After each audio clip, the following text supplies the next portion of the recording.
Welcome my top 10 people I would trust with my last slice of pizza. Please remember this is not financial advice. Bitcoin is continuing to show weakness and closed yesterday with a red daily candle. More importantly, price closed below the previous quarterly candle.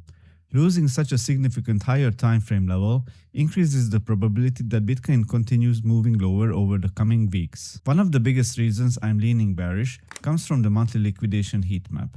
Liquidity continued to build aggressively around the $50,000 level, and there is now significantly more liquidity below current price than above it. Since markets are naturally attracted to liquidity, this suggests that there's a higher probability Bitcoin moves lower before any sustainable recovery. Adding to the bearish case, Bitcoin's volatility index, DVO, closed with a green candle yesterday.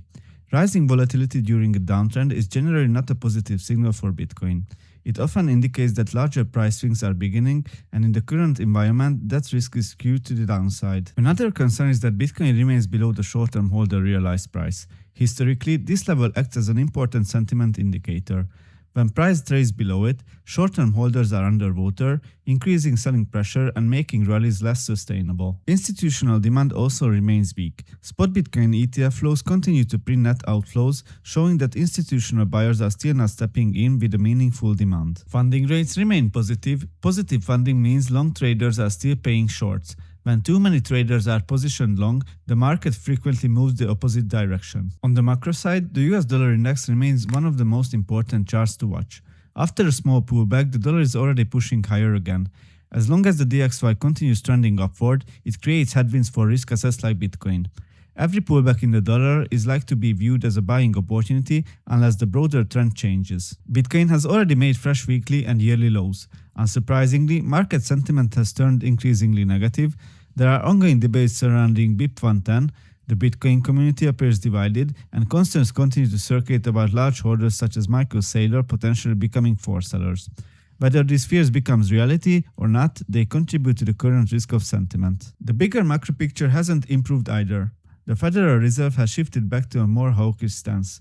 Markets are now pricing in the possibility of additional rate hikes later this year, rather than rate cuts. While inflation is expected to decline as oil prices have fallen back toward pre-war levels, the Fed has made it clear that simply moving lower isn't enough. Their target remains 2% inflation, and they are willing to keep monetary policy restrictive until that goal is achieved. The 2-year Treasury yield also continues to trend higher, reflecting expectations that interest rates could remain elevated for longer. Historically, higher yields and a stronger dollar create a difficult environment for Bitcoin and other risk assets. Until several of these factors begin to improve, I believe the path of least resistance remains to the downside.